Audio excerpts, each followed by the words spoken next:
Okay बेटा सुनो इधर, बर्नौलीज थ्योरम क्या था लास्ट? हेलो, बस बर्नौलीज थ्योरम हमने किया था लास्ट लेक्चर में, कुछ उसकी एप्लीकेशंस की थी, उसी में एक आता है मैग्नस इफेक्ट। हेडिंग बनाओ मैग्नस इफेक्ट। मैग्नस इफेक्ट क्या होता है? What is Magnus effect? बिल्कुल पेन ड्रॉप चाहिए क्लास में, नोट करो, डाउट है तो पूछो। मैग्नस इफेक्ट क्या होता है पहले इसको समझ लो।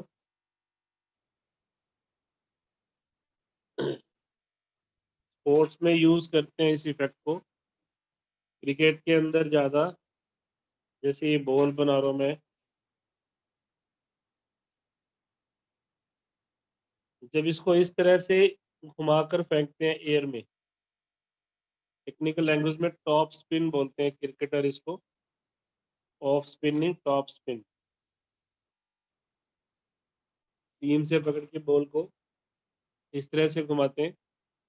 जब ये बॉल एक प्रोजेक्टाइल की तरह से इसको पहुंचना होता है यहाँ पर बैट्समैन के सामने,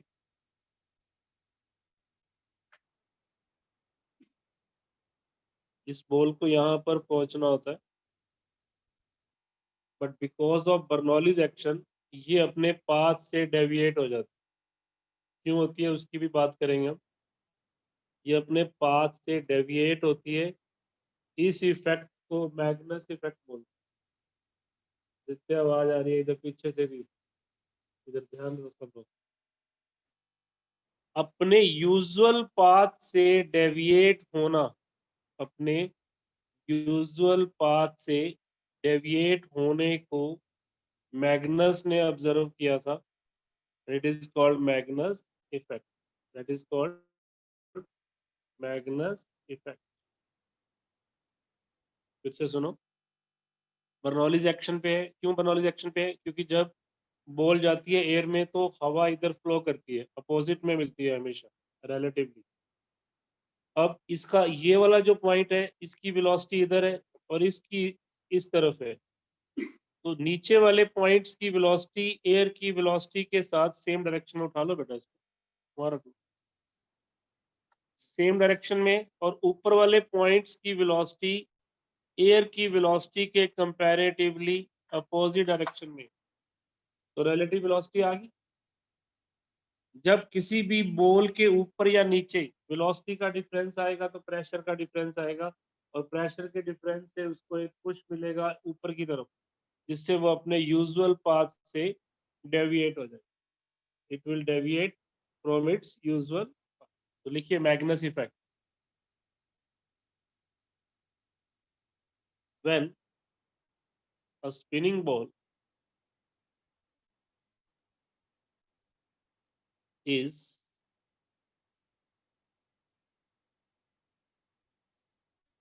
thrown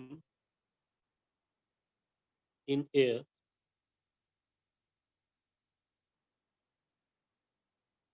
then due to Bernoulli's action, this ball deviates from its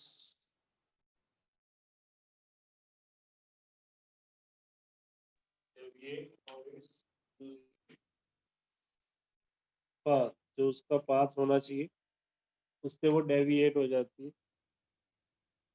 this effect is called Magnus effect.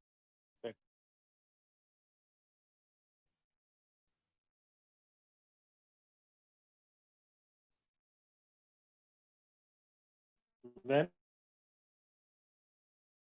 spinning air is in its usual path is Magnus effect. इसको मैग्नस ने ऑब्जर्व किया, उसको बोलते हैं मैग्नस इफेक्ट। होता क्या है फिर से समझ लो।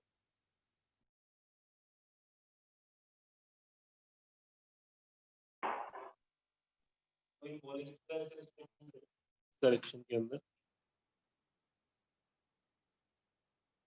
तो उसके ये वाला पॉइंट, इसकी वेलोसिटी की डायरेक्शन क्या होगी, इधर।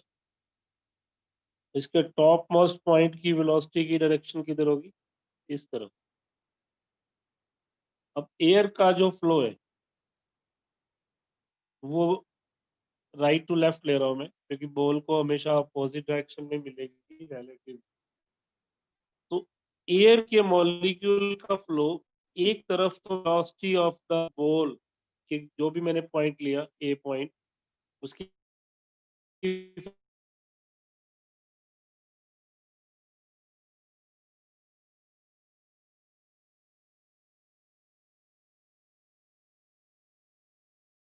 फेवर में यूजुअल पाथ को लीव कर दे। तो जब इसको एक गेम में यूज करते हैं, बॉलर यूज करते हैं इसको, इस तरह की स्पिन को, वो सिर्फ इसीलिए कि बैट्समैन क्योंकि प्रोजेक्टाइल की तरह इसको बिहेव करते हैं कि यहाँ गिरेगी, बट वो अपने पाथ से थोड़ा सा आगे जाती है तो उससे वो बीट हो सकता है, उसको प्रॉब्लम हो सकती है। इस इफेक्ट को बोलते हैं मैग्नेस। This is also the part of. Sir लिखिए, स्टार में लिखो, एक्सक्यूज इंपॉर्टेंट मी पॉइंट है, सर। कंपटीशन वाला मुझे बहुत इंपॉर्टेंट है। यस, सर बोलिए। ये सिर्फ बॉल में ही होगा या किसी भी स्फेरिकल बॉडी में हो सकता है? स्फेरिकल बॉडी, स्पिनिंग बॉडी में स्पिनिंग। इसका एक और क्वेश्चन बन गया, अब आपने पूछ दिया तो। जो बुलेट होती है, बुलेट बुलेट हमेशा सिलेंड्रिकल क्यों होती है?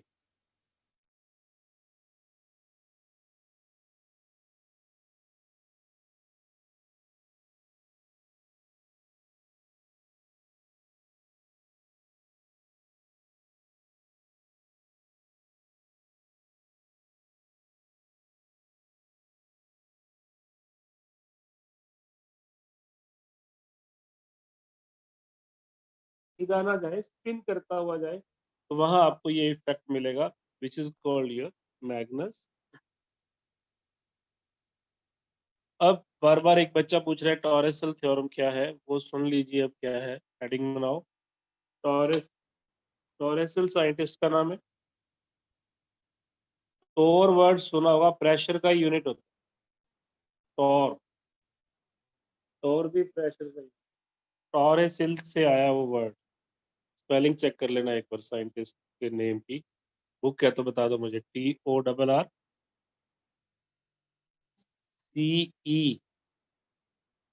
TORRCELLI।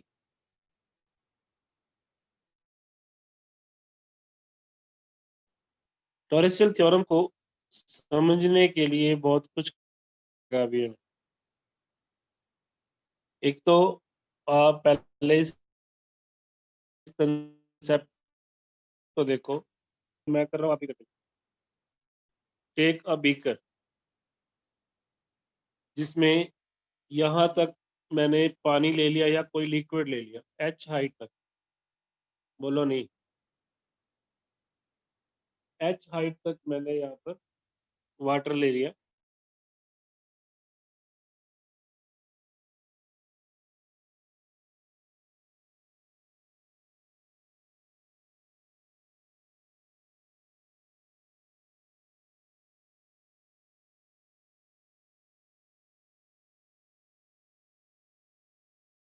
ना यहाँ से बात, ऊपर से आपने ओपन किया हुआ है, ओपन रखना जरूरी है।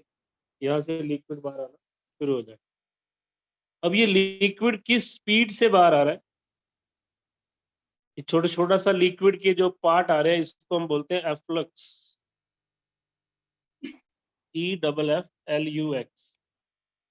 तो पहले तो मैं आपको बताऊंगा what is velocity of efflux, फिर हम टॉरेसियल थ्योरम पे आएंगे।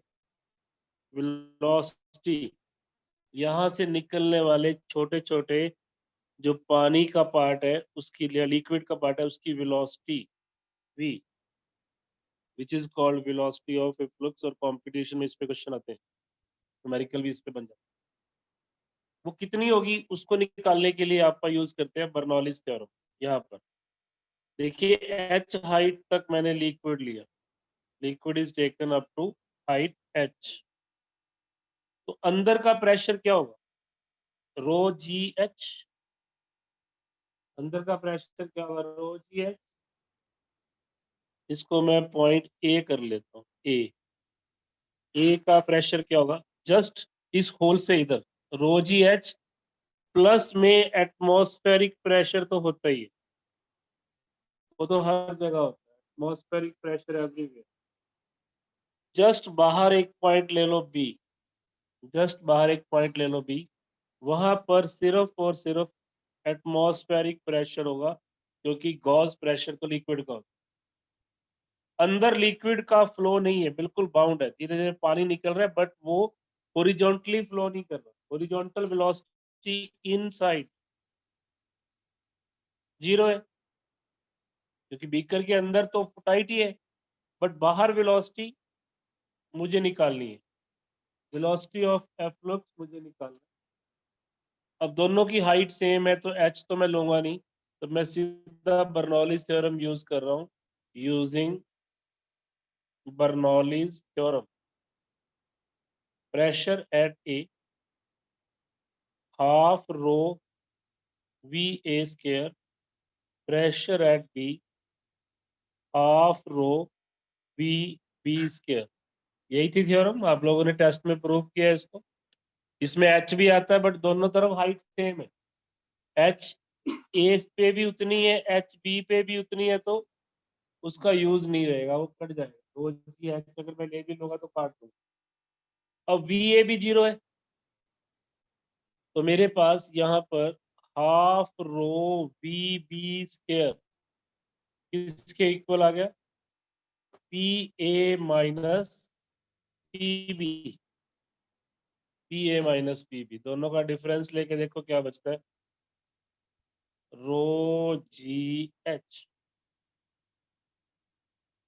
रो से रो काट दें, ये वाला रो कोई भी लिक्विड होगा, चाहे पानी होगा या कोई और होगा, तो रो कट जाएगा, डेंसिटी कट गया। मुझे निकालनी थी वेलोसिटी एट बी, तो वो मेरे पास कितनी आ गई, वेलोसिटी एट बी, जिसको मैंने वी का नाम दिया हो, वो मेरे पास आएगी रूट ऑफ, बोलो, 2gh। तो वेलोसिटी ऑफ एफ्लक्स का फॉर्मूला याद कर लो, 2gh का root.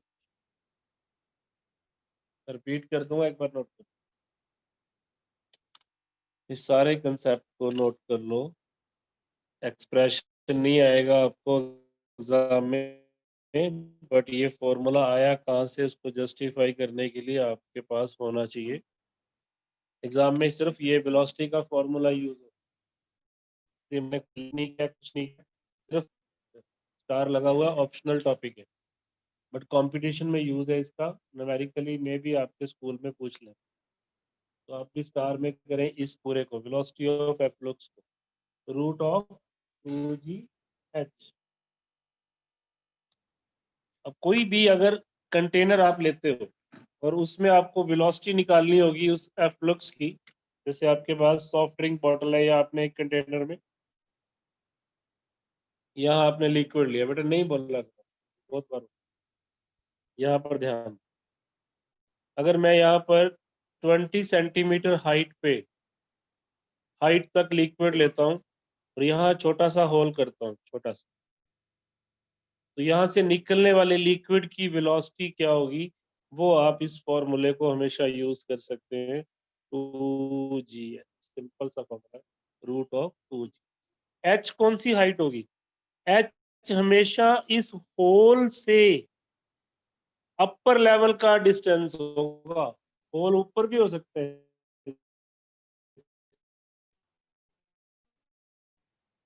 h is vertical height of the liquid from this orifice या फ्रॉम दिस होल। अगर मैंने यहाँ होल किया, देखो इधर होल किया, तो लिक्विड इस तरफ निकलेगा, उसमें फिर मैं कौन सी हाइट को लूंगा, ये वाली,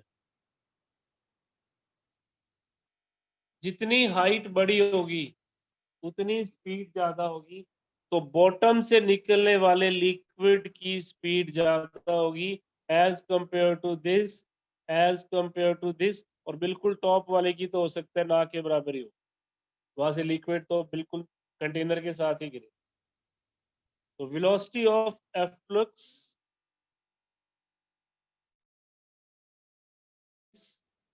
GH. What is H here? Height of the top level from the hole. Height of the top level from the, जितना होल आप ऊपर करते जाएंगे उतनी स्पीड कम होगी। ये तो पानी भी मिल जाता है घर में, भर लो और एक पिन लेके अलग अलग जगह पे होल करके देखो। जो होल आपका बॉटम पे होगा वहां से स्पीड ज्यादा होगी as compare to this, as compare to this. और ये आप चेक कर सकते हैं खुद अपने आप, किसी भी बॉटल में 2-3 होल करके आप उसमें पानी डालोगे, यू विल सी। इसको बोलते हैं वेलोसिटी ऑफ। अब जो टॉरेसिल थ्योरम थी वो क्या थी, सुनिए। अब टॉरेसिल ने क्या किया, कुछ नहीं खास किया। उसने इस फॉर्मूले को, इधर देखो ये फॉर्मूला है ना 2GH, सुनो ध्यान से, ये है वेलोसिटी ऑफ एफ्लक्स।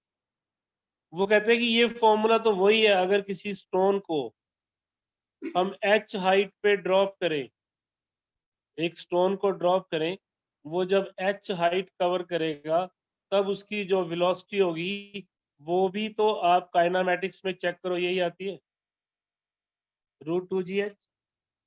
कौन सा फॉर्मूला लगाया, S is equal to UT plus half AT square. हाँ, V square minus U square, drop किया ना तो भी सेम वेलोसिटी आई और वेलोसिटी ऑफ एफ्लक्स की भी सेम आई। टॉरेसिल ने सिर्फ कंपैरिजन किया।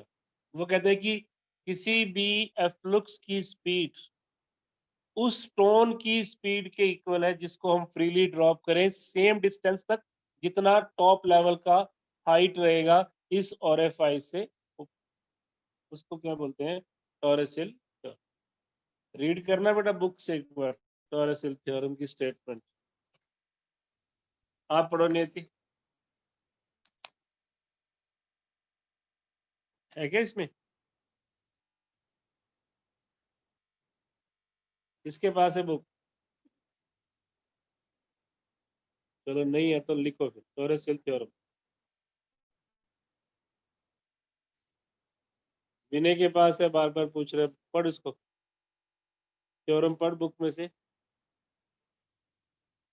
स्कूल में आई। लिखो इट स्टेट्स दैट, पढ़ दो।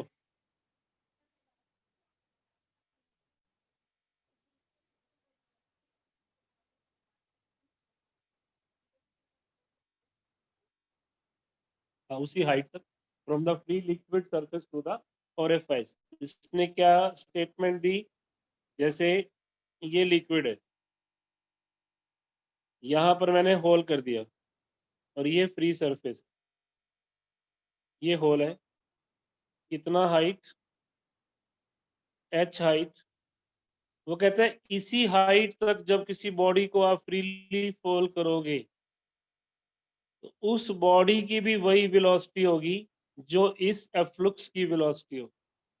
और ये दोनों वेलोसिटी का डायरेक्शन बेशक अलग होगा, मैग्नीट्यूड क्या होगा, 2GH। इसको थ्योरम बना दिया गया which is called Torricelli theorem. Syllabus में नहीं है ये, शायद स्टार लगा हुआ देखना, यह दिया हुआ है इसमें। The velocity of efflux, velocity of efflux, the magnitude लिखते हैं फिर हम, डायरेक्शन भी आ जाती है ना। The magnitude of velocity of efflux is equal to the velocity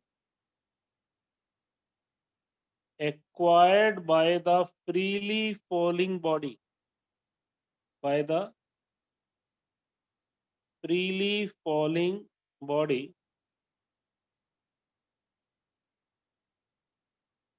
when it is covered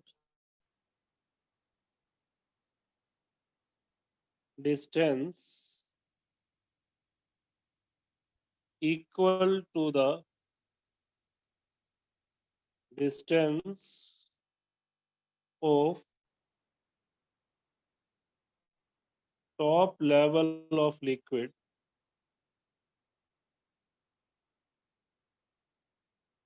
from the hole.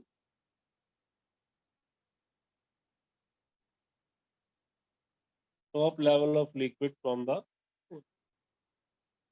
The velocity of efflux is equal to the velocity acquired by the freely falling body when it is covered distance equal to the distance of the top level of liquid from the orifice or hole. और वो किसके equal रहेगा? Root of 2g. This is your torus L.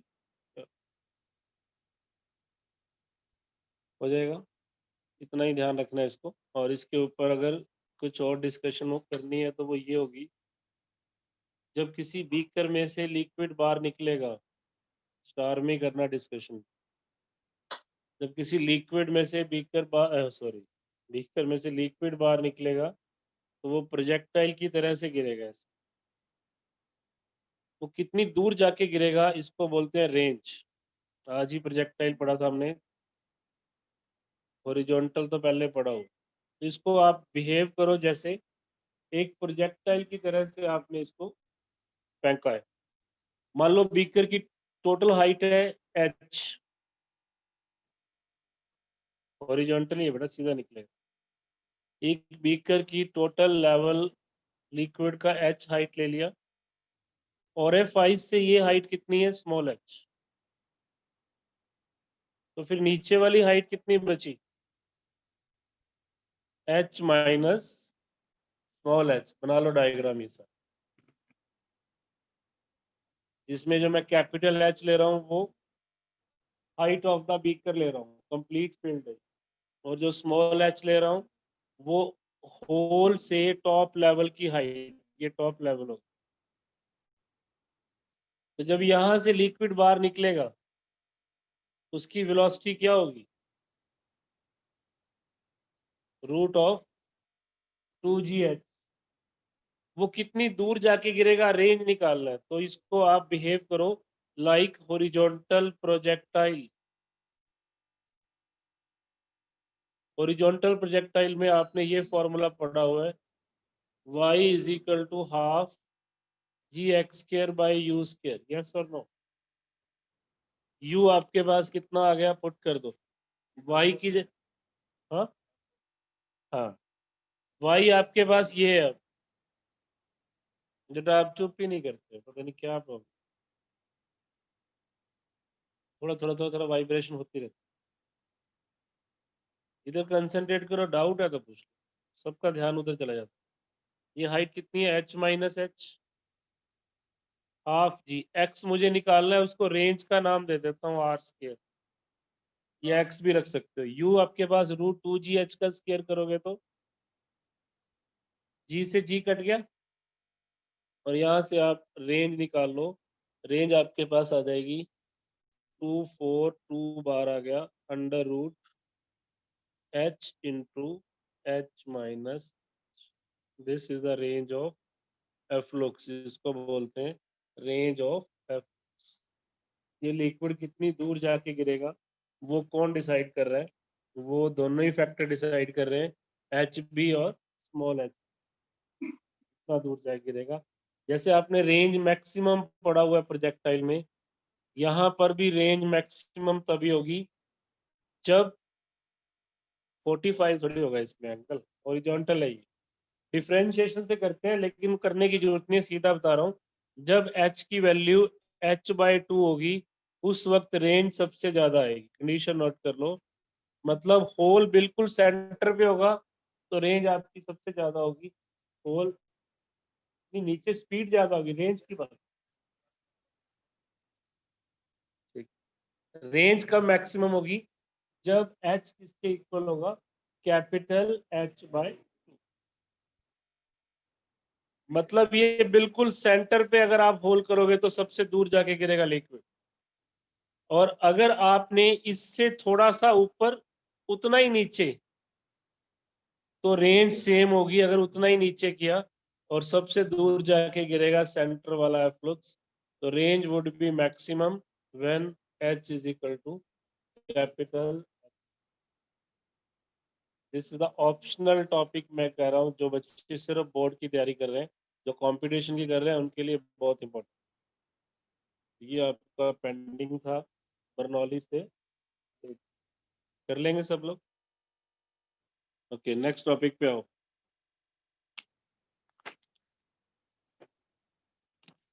What is surface tension? Heading बनाओ। कल doubts करेंगे Bernoulli's theorem के numericals की, उसमें ये वर्ड आएंगे फ्लुक्स, तो आप यूज कर लेना। लिखिए सरफेस टेंशन, लास्ट टॉपिक है फ्लूइड का।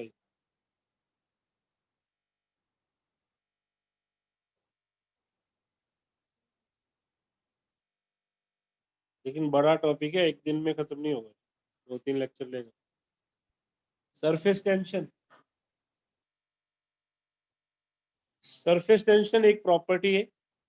पहले पूरी स्टेटमेंट लिख लो, फिर मैं समझाता हूँ। It is the property, it is the property of liquid, it is the property of liquid at rest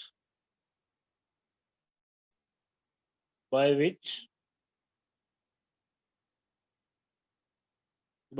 its free surface वो होता है जो एयर के साथ एक्सपोज हो। जैसे कंटेनर में मैंने लिक्विड लिया, तो फ्री सरफेस कौन सा होगा? ये वाला जो बाहर से आप देख रहे हो, अंदर वाला फ्री नहीं है, free surface. So it is the property of liquid at rest by which its free surface behaves like a stretched membrane, membrane, membrane हल्की सी लेयर को बोलते हैं, खींची हुई layer. Try to attain minimum surface area, दोनों कोई problem नहीं, बारे बुरे में बाद में बात करते। And try to attain minimum surface area, मेरे से पूछो कोई डाउट है? It is the property of liquid at rest by which its free surface behaves like a stretched membrane and try to attain minimum surface area। अब मैं समझाता हूँ ये क्या है, पहले लिख लो। सरफेस टेंशन थोड़ा सा और भी लिख लो आगे। Mathematically, mathematically surface tension is force per unit length, force per unit length, F by L। अगर न्यूमेरिकल में सरफेस टेंशन लेना तो force per unit length. Surface tension को सिंबल अब बुक ने पता नहीं क्या दिया, आपस सिग्मा दे देते, सिग्मा इज एस भी दे सकते, देखना बुक में क्या दिया, sigma F by L। It is a scalar quantity, scalar quantity, unit क्या हुए? न्यूटन पर मीटर। डायमेंशन, डायमेंशन होगा m1 L0 T-2, यहाँ तक नोट कर। स्केलर क्वांटिटी न्यूटन पर मीटर, m1 L0 T-2। अब इसकी स्टेटमेंट को समझने के लिए कुछ चीजें बतानी पड़ेंगी आपको। एक डायग्राम बनाओ सब लोग, एक बीकर बनाओ,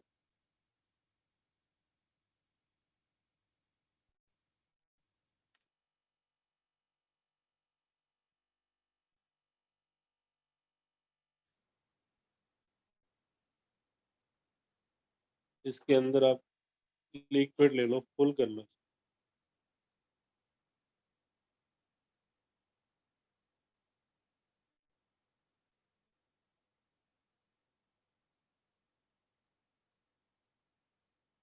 एक बच्चे को बाहर निकाल दिया ना, उससे सारे चुप हो जाए। मुझे नहीं आता है, मेरा ध्यान इधर होता है, ये पूरा फायदा उठा। स्पीकर बना लो जैसे मैंने बनाया। यहाँ ना एक मॉलिक्यूल को समझाता हूँ पहले मैं। बीकर के अंदर मैंने एक मॉलिक्यूल ले लिया, ये थोड़ा मैं इसको जूम भी करता हूँ डायग्राम में। इस मॉलिक्यूल का नाम भी रख देते हैं कोई, ए मॉलिक्यूल। अब मॉलिक्यूल और मॉलिक्यूल के बीच में एक फोर्स होती है जिसको हम बोलते हैं फोर्स ऑफ कोहेजन या एडिशन। वो डिपेंड करता है, अगर तो सेम टाइप के मॉलिक्यूल है तो वो कोहेसिव फोर्स है। अब अगर ये लिक्विड सेम ही है, सेम ही हमने एक ही लिया है, तो इसको अट्रैक्ट करने वाले मॉलिक्यूल चारों तरफ पड़े हैं, इधर भी, इसके हर तरफ। इसको, इस मॉलिक्यूल ए को अट्रैक्ट करने वाले मॉलिक्यूल प्रेजेंट। तो एक ऐसा स्फीयर मैंने बना लिया यहाँ, जिसके अंदर सारे मॉलिक्यूल ए को अपनी तरफ खींच रहे हैं। मॉलिक्यूलर फोर्सेस की एक रेंज होती है, उसके बाद वो नहीं लगती हैं। उस रेंज को अगर मैं रेडियस लेके एक स्फीयर बनाता हूँ, तो ये सारे मॉलिक्यूल इस स्फीयर के अंदर उस ए वाले को अपनी तरफ खींच रहे हैं। अगर एक मॉलिक्यूल को सारे अपनी तरफ खींच रहे हैं तो नेट फोर्स कितनी लगेगी इस पे? 0। इसको बोलते हैं स्फीयर ऑफ इन्फ्लुएंस। मैं टर्म्स नोट कर रहा हूँ, आप ये एक आर्टिकल बुक से रीड करना, सब बच्चों ने घर पे सिर्फ रीड ही करना, कोई याद नहीं करना उसको। स्फीयर ऑफ इन्फ्लुएंस की डेफिनेशन आप नोट करना बुक से, मैं समझा देता हूँ। ये ऐसा स्फीयर है जिसके अंदर के मॉलिक्यूल उसको इन्फ्लुएंस कर रहे हैं, मतलब अट्रैक्ट कर रहे हैं। स्फीयर ऑफ इन्फ्लुएंस एक स्फीयर ही होगा जिसका रेडियस को रेंज बोलते हैं, मॉलिक्यूलर रेंज। अगर मैंने इस रेंज, मॉलिक्यूलर रेंज क्या होती है? जहां तक मॉलिक्यूल दूसरे मॉलिक्यूल को अट्रैक्ट कर सकते हैं, उसको रेंज बोलते हैं। R is molecular range. अगर इस मॉलिक्यूलर रेंज को रेडियस मान के एक स्फीयर बनाए, तो उस स्फीयर को बोलते हैं स्फीयर ऑफ इन्फ्लुएंस। तो इस ए मॉलिक्यूल पे नेट फोर्स कितनी लगेगी? 0। 0 ना। अब अगर मैं एक मॉलिक्यूल लेता हूं, ये वाला, बिल्कुल टॉप मोस्ट मॉलिक्यूल बी, इसको तो सारे मॉलिक्यूल अट्रैक्ट ही नहीं कर रहे हैं, क्योंकि इसके ऊपर वो वाले मॉलिक्यूल है ही नहीं। इसको कितने मॉलिक्यूल अट्रैक्ट कर रहे हैं? जो इस हेमिस्फीयर में, जो किसमें है? इस हेमिस्फीयर में। तो क्या इस पे भी नेट फोर्स 0 है? इस पे नेट डाउनवर्ड फोर्स है। अब इस रेंज को, जो रेंज जहां तक इसको खींच रहे थे, इसको अगर मैं एक लाइन ड्रॉ कर दूं, तो आप इतना समझ पा रहे हो कि इस लाइन के बॉटम पॉइंट को तो सारे अट्रैक्ट कर रहे हैं, पूरा स्फीयर बन रहा है। ये वाला स्फीयर तो पूरा बन रहा है। बट अगर मैं यहाँ से ऊपर जाता हूँ, इस मॉलिक्यूल पे, इस मॉलिक्यूल पे, इस मॉलिक्यूल पे या बी पर, तो डाउनवर्ड फोर्स लगनी शुरू हो जाती है। और सबसे ज्यादा फोर्स लगती है टॉप मोस्ट लेयर के मॉलिक्यूल। तो इस लेयर को जहां जहां ये डाउनवर्ड फोर्सेस लग रही हैं, इसको टेक्निकली एक नाम देते हैं सरफेस फिल्म। जो जो मैं यहाँ लिख रहा हूँ उनकी डेफिनेशन आप बुक से पढ़ेंगे, बस उतना ही रीड करना है। सरफेस फिल्म क्या होती है? Top most layer where downward net force act on the molecule, उसको बोलते हैं surface film. Top most layer where downward force act on the molecule is called surface film, उसके नीचे जितने भी मॉलिक्यूल है उस पे नेट फोर्स 0 है। इवन इस सरफेस फिल्म की भी बॉटम लाइन पे भी 0 है। बट जब हम यहाँ से इसको कोई एक्स वाई कुछ भी लिख देते हैं, ए बी दे दिया ना, सी से डी की तरफ हम जाते हैं ऊपर की तरफ, तो डाउनवर्ड फोर्स 0 बढ़ना शुरू हो जाता है। ये लाइन में लिख भी देता हूं। When we move from down to top of surface film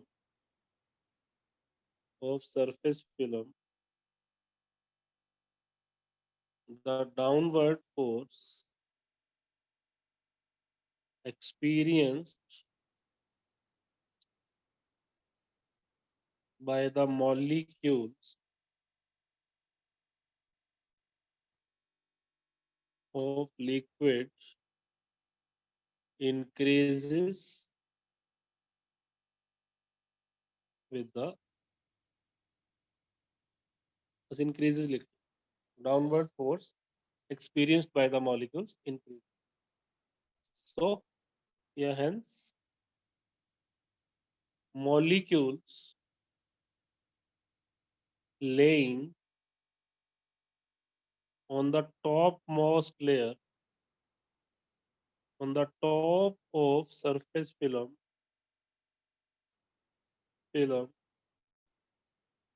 experience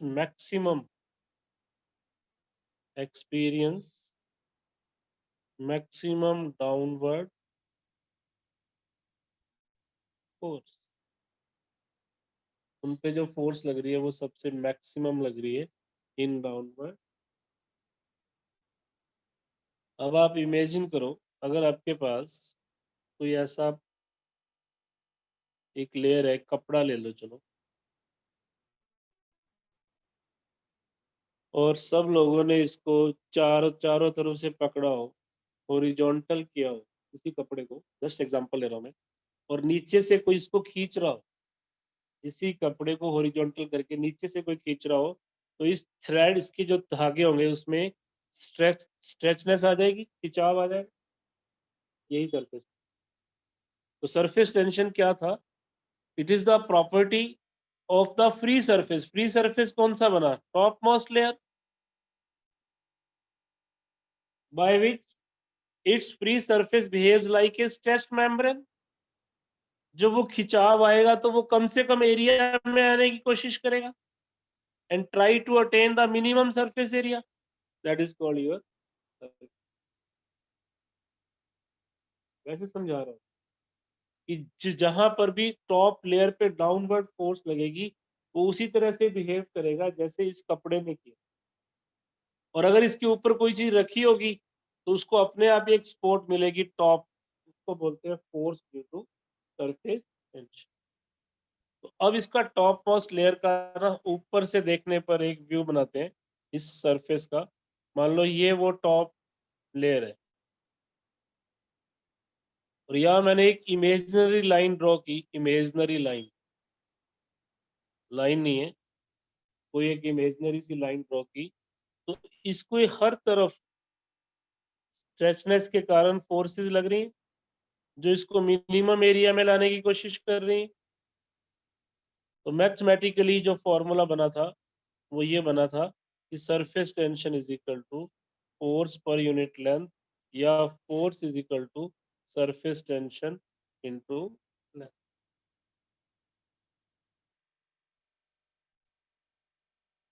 तो कोई भी चीज जिसका फ्री सरफेस होगा वो मिनिमम एरिया में आने की कोशिश करेगी बिकॉज ऑफ सरफेस टेंशन। नहीं नहीं, डेरिवेशन नहीं है, बस ये कंसेप्ट। इसका एक एग्जांपल देता हूँ अगर आप प्रैक्टिकली करना चाहे तो। बच्चे बबल्स बनाते हैं ना, छोटे छोटे बच्चे, जब आप भी छोटे थे बनाते थे। बबल्स कैसे बनते थे? इस तरह का एक स्ट्रक्चर लेते थे हम, और उसको सोप सॉल्यूशन में डिप करते थे। सोप सॉल्यूशन में डिप करते थे तो इसके ऊपर एक लेयर आ जाती है सोप की बनी, आती है ना, उसको सरफेस पे लगी। जब आप इसको एयर से इसको ब्लो करते हो तो ये बाहर निकलता और एक बबल की शेप। पहला क्वेश्चन ये कि ये सफेरिकल शेप ही क्यों लेता है। दूसरा मतलब दूसरा ऑप्शन ये था कि ये सिलेंड्रिकल शेप भी तो ले सकता था, या बबल कॉनिकल शेप के भी तो हो सकते थे, या बबल रेक्टेंगुलर शेप के भी तो हो सकते थे। Why they acquire spherical shape, first question. उसका आंसर ये है because of surface tension. Sphere एक ऐसी शेप है जिसका सरफेस एरिया सबसे कम होता है। अगर आप सेम वॉल्यूम के, मैथ्स आपने पढ़ा है मेंसुरेशन सब में, सेम वॉल्यूम की ये चार फिगर ले लो और अब इनका सरफेस एरिया निकालो, तो सबसे कम सरफेस एरिया आपके पास स्फीयर का आएगा आउट ऑफ दिस।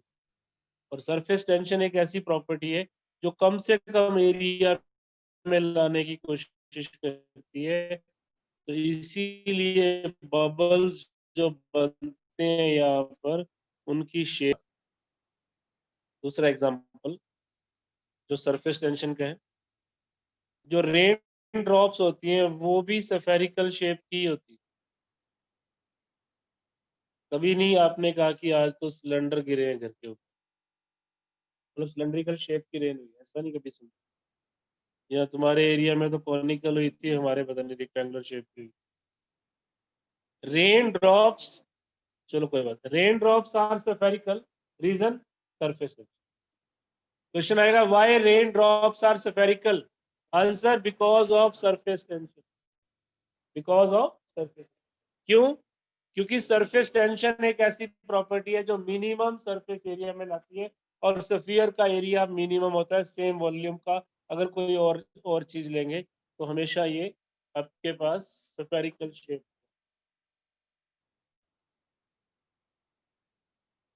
प्रसाद खाते हो ना आप बूंदी का, कभी उसको बनते देखना सरफेस,